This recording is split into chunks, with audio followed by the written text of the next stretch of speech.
2023 BMW i7 First Drive Review, a joy to drive, a pain to use. The all-electric 7 Series isn't exactly a treat to behold, either. It's been 7 years since the BMW 7 Series was last redesigned, and for 2023, we have an all-new 7th generation on the way. If you believe in lucky numbers, this bodes well for BMW's flagship luxury sedan. But there's even bigger news.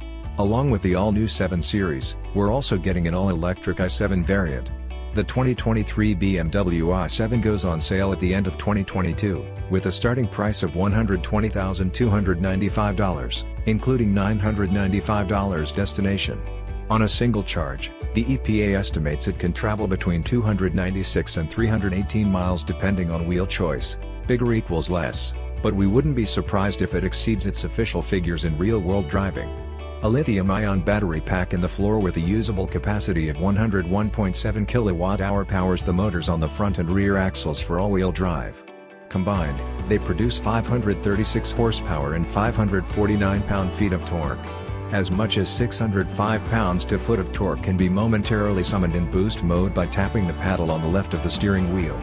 The i7 is DC fast charge capable up to a 195 kilowatt rate, which BMW estimates will replenish the battery from 10% to 80% in 34 minutes.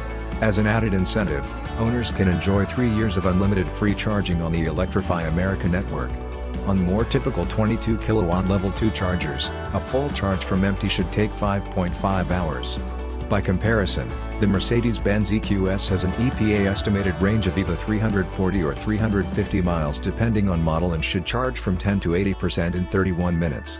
From the outside, there's little to distinguish the electric i7 from its gasoline-powered 7 Series sibling. That can be good or bad, depending on your tastes and what angle you're looking from. Up front is a massive version of BMW's signature kidney grille. It's flanked by narrow LED accent lights where you'd expect the headlights to be. Those are instead inset and tucked underneath, and join with a vertical air inlet in the corners that channel air around the front wheels. Shoppers can choose between 2 aesthetic themes.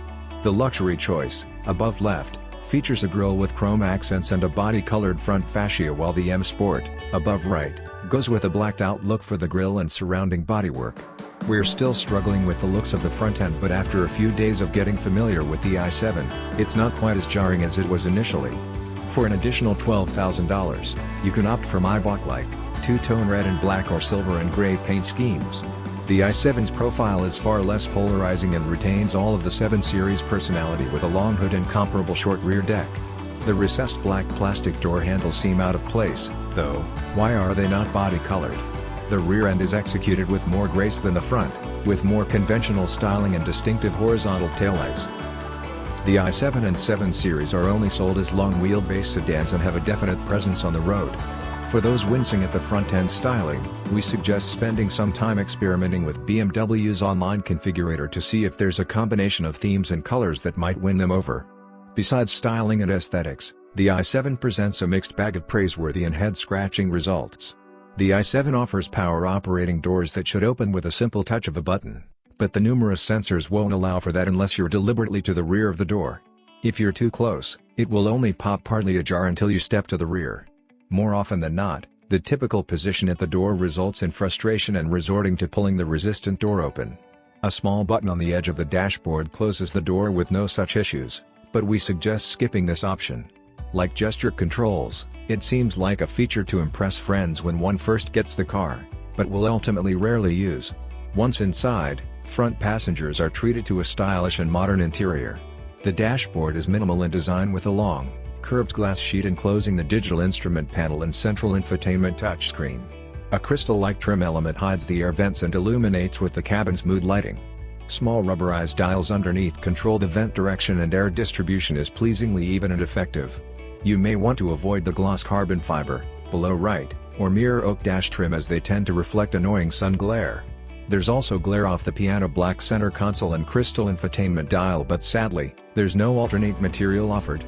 The leather upholstery is as comfortable as it is attractive, but we're drawn to the available light gray cashmere wool blend fabric option, below left, for certain color combinations. With a tap of the start/stop button, the big luxury sedan springs to life, and a tug of the gear selector toggle gets you underway.